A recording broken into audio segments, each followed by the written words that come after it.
I've been looking for a house with no walls or no whispers, no hiding places, no secret sister.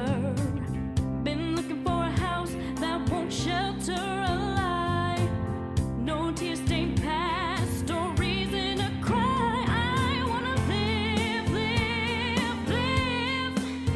in a house. Greetings.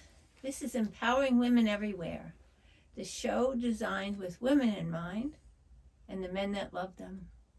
Today, our guest is DebHarrison.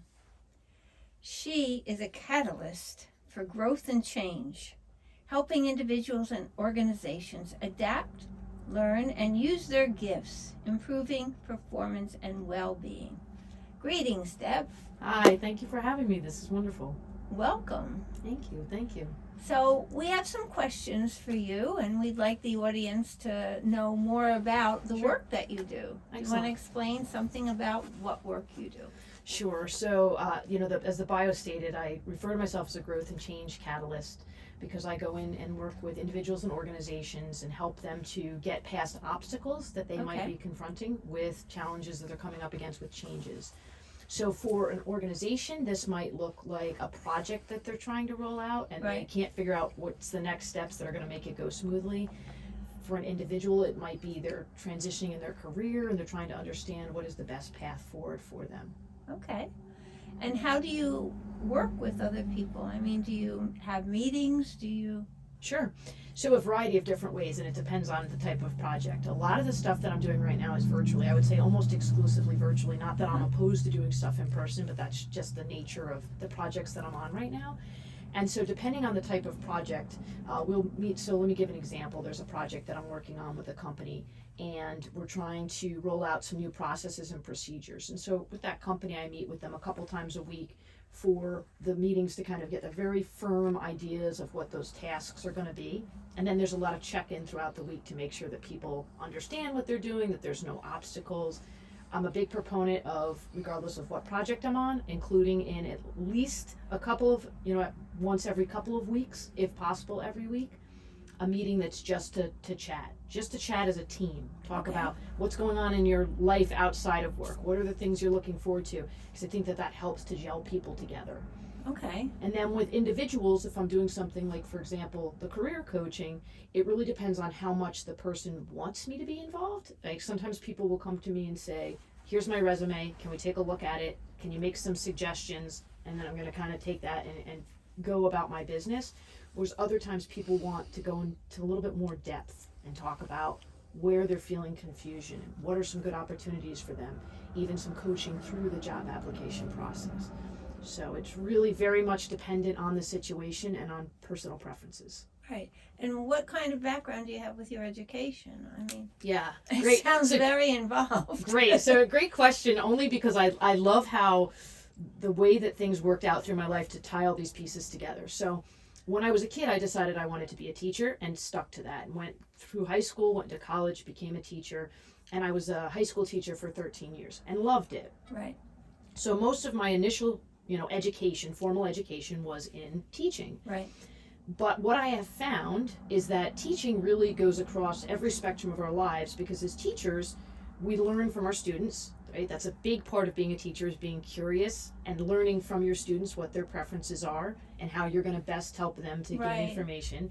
And it's also, of course, teaching If you're a information. good teacher. If you're a good teacher, right. And also imparting the knowledge, right? So it's that give and take of information. And at a certain point in my life, there was a bunch of circumstances that were happening, and the budget was cut at the school. I had gone from full-time to part-time because I was taking care of my children, and my position was cut. And I was kind of like, at that point, like, what now? Right. And a friend was working for a company that needed somebody to do copywriting. Since I had been an English teacher, they suggested I come on board and do some copywriting for this company. And I started attending all these meetings for content development Right. for the copywriting, and the CEO was like, you have some really good suggestions that you make in these meetings. Right. So from there I started just doing a lot of on-the-site learning, right? Everybody that I could have a conversation with, if I didn't know something, I would ask questions and try to gain that information. some online learning. I took some courses. I recently took a course through Harvard Business School online on leadership. So it's really an ongoing learning process because the theories and philosophies change, the culture changes, what's currently trending changes, and so the better that I'm equipped to understand that stuff, the better I'm going to be able to coach and guide other individuals.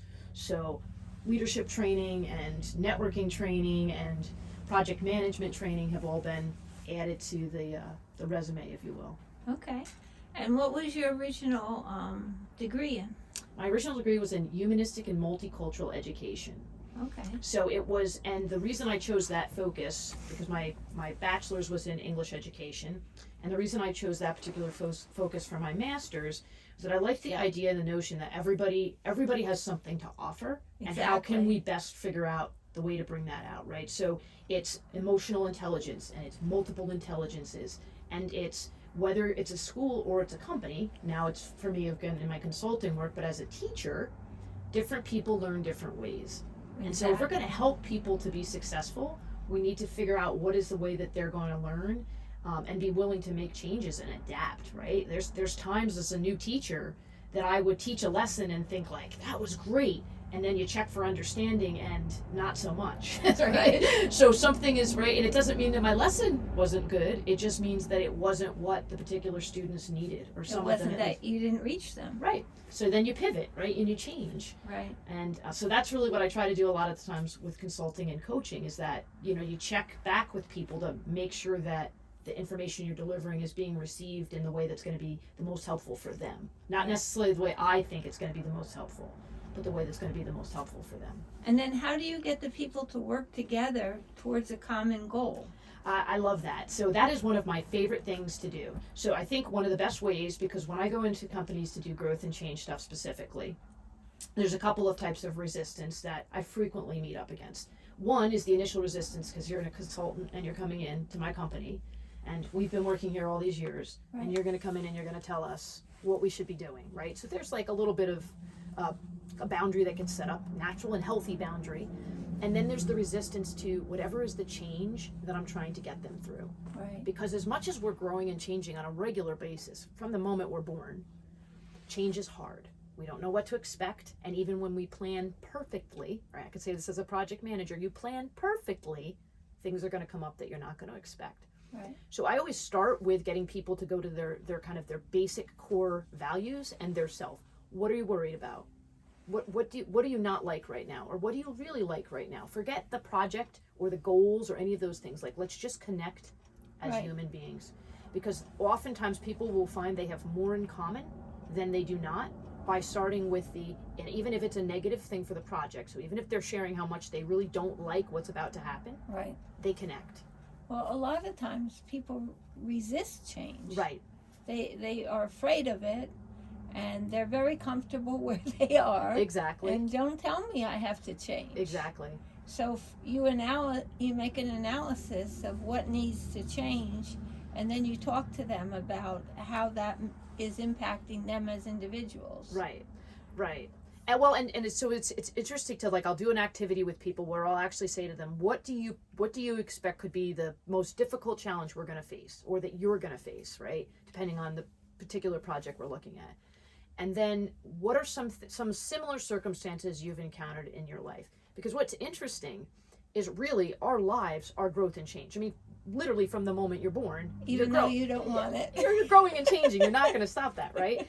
And it can be really great, and there can be awesome things, and there can be really hard things. But we've all gone through it, and we've been successful in going through it. Right. So when we're coming up against something and going like, I can't do this, or I'm not going to like this, I'm like, okay, well, what are the obstacles? And what have you done in the past? Because I think you've done changes in the past. And a lot of times people will be like, well, oh yeah, I did do this and this and this. Right. What were the skills that you used? And so we start to reapply them. And so they often are solving for their own lack of comfort.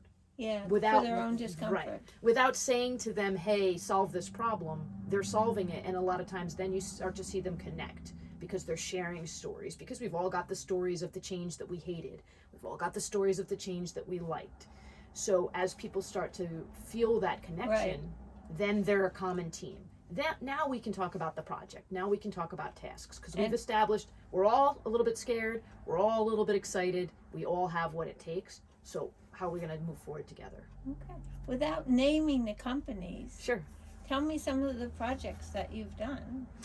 Oh, so this is always a tricky question because I never want to leave anybody out, and I always want to say, like, if I don't mention you, so there's a company that I worked with for many years. It's a healthcare company, and I was brought in to do a very specific thing, right? They had a new software program that they were rolling out. Oh, I was brought in to roll out this new software program. big change. Right, it was really going to be agreed, and it was really going to be project management. This is what has to happen. Right. Got to make sure that the requirements are all lined up. And ended up staying, so it was going to be maybe a 6-month, stint, like get this project done. And ended up working with them for over 6 years because from each project that I was on, there would be overlapping things and I would have conversations with people. And so then I would kind of get transferred over to that project next and continue to build these relationships. And it's really one of the areas where I was able to explore. I had done it in the past, but explore in a very profound way the leadership coaching, which I never called leadership coaching, and nobody ever called leadership coaching in the company. But I was being asked by leaders of different departments and teams, even up to the executive level, questions about specific concepts or approaches, or even their own ways that they were communicating, and found that all of this stuff that I had been doing my whole life really fit naturally. So it wasn't, I think it was really at this client that I started to see, oh, I'm a leadership coach. I think in the past, anytime I had helped leaders, I really just thought of it as like, I'm just doing my consulting job. Right. But it was here that people started to be like, oh, you're really doing a good job coaching that person. And I was like, oh yeah, that is what I'm doing. I just never called it that. Well, I think what you're doing is coaching. Right. Because you take the individual, you explore them, you make a relationship with them, you see where they are now, you see where they want to go, and then you work together to bring it to fruition. Right. Yeah, very interesting. Yeah. I like the career component of that, because I'll work with companies, so I'm not a recruiter, and I clarify that because recruiters are a very specific role. What they do is, they're going out and they're finding people, they're going out and they're finding companies. But I will get brought in by companies to help with the recruitment process, so to help them with the interviews and the screening of resumes. And at the same time, I'm doing career coaching with folks who are looking for jobs. Right. Which gives me this really cool whole big perspective of, from somebody saying we need a position, to drawing up the job requisition, to posting it, to having applicants come in, to on the other side, the applicants who are putting together their resumes, filing the application, and then having the interview. Right.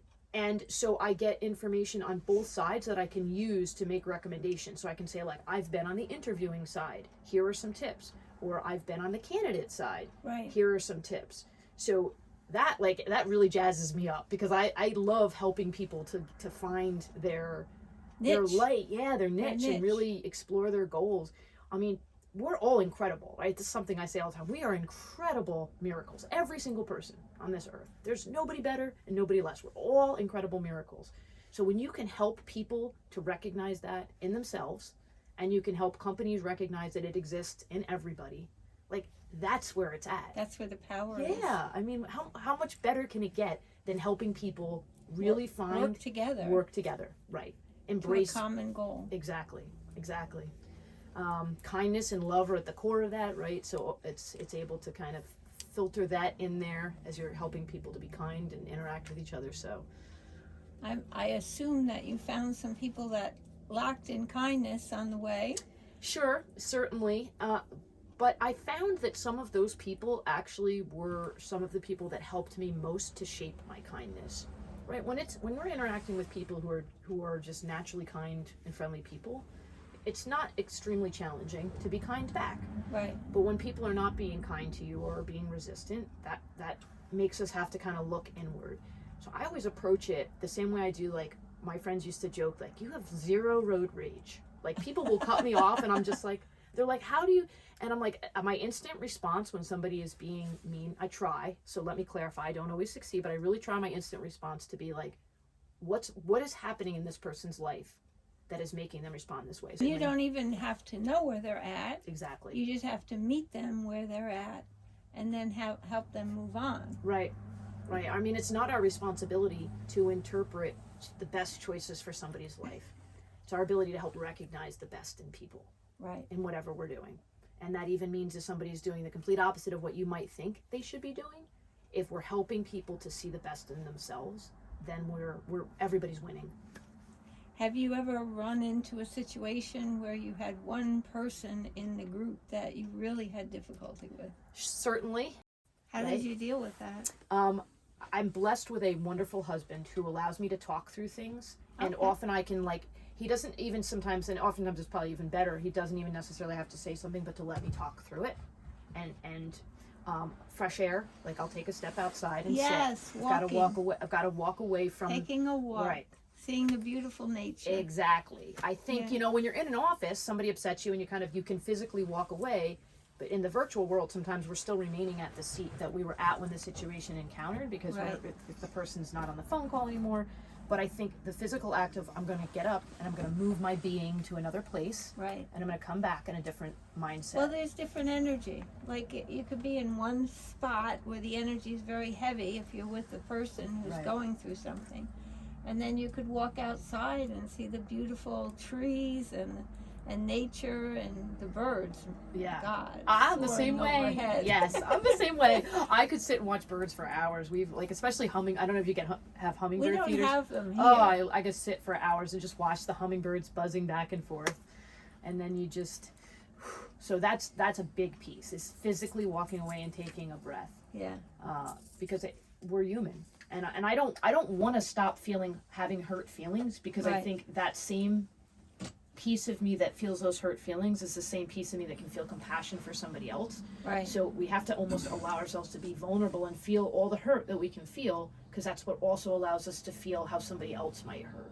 Right. And say, okay, let me consider To understand how somebody else Empathy. might hurt, Right. and then what their reaction might be, Right, because we're all human, right.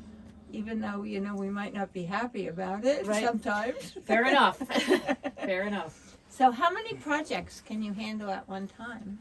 It depends on the scope. So if it's a big project, I really like big corporate projects. I usually try to only have 2 going at the same time. Right. Not because I couldn't from a time perspective, but because I think from a mental capacity to really make sure that it's getting the attention I need. Right. I don't want to have too many of those big projects going on. So usually I'll do a couple of, if I've got an ongoing long project, I don't know what that word is, just invented it. A long ongoing project, usually with a couple companies at once. And then with coaching people, it's the same thing. It really depends. So if there are people who just want to have a once a week check-in, like, can we look at the resume? Can I talk over a couple things with you? I could have multiple people. I don't even know that I could put a number on it. There have been times where I've been coaching up to 10 people at a time. Oh my, that must have been very challenging. It is, but again, it really just depends on, those were people that really just like, hey, we're going to check in every few weeks. Right now, I'm working a little bit more intensively with the people that I'm coaching with. I have bandwidth for maybe 1 or 2 more people. I think I could easily and reasonably Right. fit in. And I kind of like to, because I like when I'm working with multiple people at a time, the different perspectives I get from the different people help to feed, it's like a knowledge bank, right? Right. Like all the information you take in becomes information you can use moving forward. So as I'm working with people, the information I'm getting from other people helps me ask more thought-provoking questions. So I do enjoy that. And, the obstacle I sometimes face is, particularly with career transitioners, when people have lost a job unexpectedly, Yeah. and they come to me, it's really hard to say, you can work with me, but it's going to cost money, right? Nobody wants to charge somebody money who's in a difficult financial circumstance.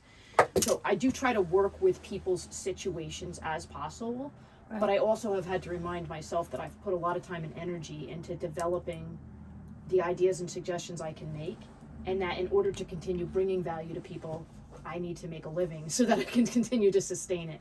But that's an obstacle for me that I probably my entire professional career have encountered, that I tend to want to just say, yes, I'll help you, don't even worry about it. So I've had to be really mindful of making sure that the choices are one Maybe that's forming a 501c3 and yeah, that's not a bad getting idea. I've thought funding. about it. Yeah, I've thought about that. I really have, particularly because now wait a minute, am I counseling you? See, but that's what I'm saying. That's what happens, right? I We're know. always learning. I had thought about that because one of the things that's very dear to my heart and that I have not charged money for, and I've just kind of naturally done, is because I became a single mother unexpectedly, and I remember thinking, like, I don't know what I'm going to do. Like, what is the plan here? I mean, Right. really everything. Like, where am I going to live? What car am I going to drive? Like, you just are like kind of overwhelmed, and there's varying degrees that people encounter that. But I had thought about starting a nonprofit specifically for that segment, for working Right. with people who are put into that situation, whether it's single parenthood through divorce or through death, right? How can I help people to figure out what those next steps are? I think the only thing that's really prevented me at this point is just I'm trying to be cognizant of that I have historically taken on a lot at the same time, not that you can relate to that. And then it becomes where there's too many things, and I want to make sure, like right now I'm very passionate about completing my books because I Right. want to share that story. So I don't want to start things I can't see through to fruition in the way that they deserve. So I'm trying to time things a little bit more in a way that's going to allow me to sustain multiple things at the same time. So tell us about the books you're working on. yeah, so I've been writing since I was a kid, and Dear Diaries that I have a entire container of. Some of those will work their ways into some of the books, not necessarily from start to finish, like an entire diary published. But I think there's some interesting things that came from childhood Right. Deb, who was going through trauma, and the way that I looked at things now and seeing where I am now, and I want to make some of those connections. So I have like 4 different types of writing going on right now. So poetry, and poetry that actually really connects well with the growth and change, because it's about the struggles that I had with growth and change, and both change that I knew I had to make and change that was pushed at me whether I wanted it to or not, Right. and how I process that information. So my poetry is in some ways like almost love letters I was writing to myself and to God, kind of working through things. So it's a thought process. Right. And then I also have memoirs, so it's autobiographical, and that will be done in a few different ways. So one of it is going to be a supplement book that's going to go with the poetry. So it will be describing what was going on in my life with each of the poems. They're the kind of in the back burner, but it's I always wrote. I always wanted to be a writer, and I loved that I was a teacher. I thought writing is just not necessarily going to be able to be something that's going to pay the bills, and I was very like, this is what I'm going to do. And over the course of the last couple of years, the writer in me has been kind of punching from inside, like, you better let me out or we're going to have a problem. So I'm like, fair enough. I know me, and I know I shouldn't fight with me, so I'm not going to. Yeah. Yeah. What advice would you give someone who was looking to go into a career that they've always loved, but they ended up somewhere else and they're not happy? What advice would you give them? Well, right now, despite all of the challenges that social media can bring, we have an incredible opportunity to connect with people who have like interests to us. And, assuming the person has some access to social media, one of the things I recommend is going online and connecting with people that are doing what you'd like to be doing and talking to them. Right. Finding out what are the actual steps that they took, what are the things that they're doing. Because a lot of times if those things worked for them, at least some of them are going to work for you. So what is your vision for the future? So my hope, and I want to say hope, but I also want to say what I know will be the case. Like, I can see next year, because of the way that I feel very filled with clarity about where I'm supposed to be and how to what steps I need to take. So I really would like to get the poetry book done by the end of the year. I feel like it's crazy for me to say that out loud, specifically when it's being recorded, but I want to hold myself accountable to that. It's there. It needs very little tweaking. I need to just do it.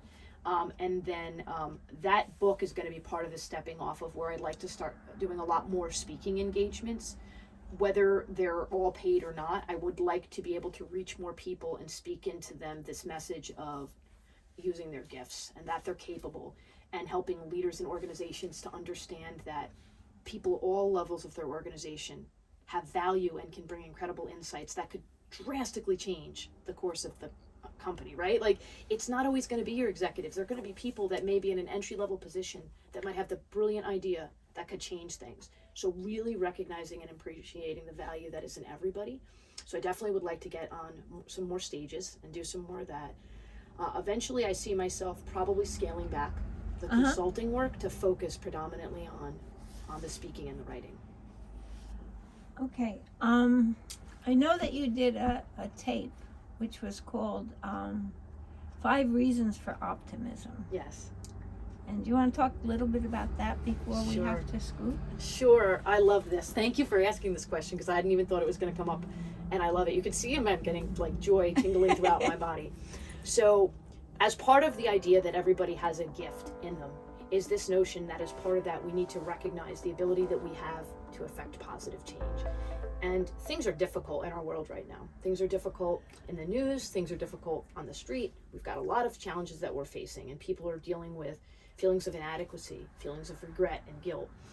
So the message that I want to share with people is that we're not going to ignore that stuff. That's not going to go away. I don't mean to suggest that if you wake up in the morning and say that life is good, all of those things are going to be better. But the more that we recognize our ability to produce goodness forward, right? I call optimism gratitude forward. The more we take that attitude towards things, the more we are going to create positive change. So I think, kindness is always an option. Right? We always have the ability to be kind to people, holding a door open, smiling at somebody, letting somebody out in traffic, letting somebody say something that you may not agree with, and respectfully replying, which is something that we can still do, though sometimes social media makes it seem the other way, right? Respectful discourse. So the other thing is the incredible amount for learning right now. So you can go online and you can take learning in areas that you may not have otherwise been able to, right? Because you couldn't afford college or you couldn't enroll in certain courses, whereas now that stuff is available online. That creates an incredible opportunity for people that otherwise would have not been able to enter a field. Right. And again, it has to do with that notion that there are people out there that have untapped talent that we're going to be able to use. Right. And then one of the 5, one of my favorites is a phrase that I use a lot, and that's that it's going to be okay. And it's not meant to be a dismissal again of the fact that there are difficult things going on, Right. but that we're part of something bigger.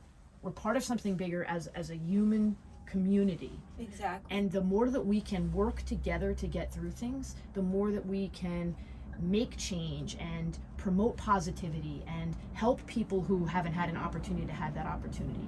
So it's less about you're going to have things work out exactly the way you want or the way that you think they should be. Right. And it's that you're going to be able to do something with whatever the circumstances are and utilizing the people that are around you. So, Enrolling them. Right, enrolling, enlisting. And I think that's the thing with companies, right? When I go into them, it's they'll say something like, we've got a resource shortage, right? We've got a resource shortage. We need more people at this level. And I'm like, well, have we looked at the people that are already in the company, right? Right. Who already have the knowledge and the passion, right? If they've been in the company for 15 years and maybe they've been working at an entry-level position because they've never asked if they could get a promotion or nobody's necessarily noticed it. So it's a lot of those changes that don't even necessarily require a lot of tasks or a lot of money. It just requires patience and acceptance that we're gonna try that. And listening and observing. Right. So, Right, absolutely. Well, I have to tell you, it's been absolutely wonderful having you here Thank you. and learning about the great work you're doing and your vision for the future. And I think all of us can learn from Deb Thank you. things that can make our lives better and work better with the people around us. Okay, so can you tell us what your website is? Sure. My website is DebHarrisonPVD.com. That's DebHarrison, P as in purpose, V as in vision, D as in drive.com. All my social media links are there. Feel free to connect with me whether they want to have a conversation or whether they're interested in doing some type of collaboration. Just like connecting with people. So any reason is a welcome one to reach out. Thank you so much for being here. Thank you. Thank you for this wonderful conversation. It was very exciting. I appreciate it. We appreciate you. Have a good day. Thank you. You too.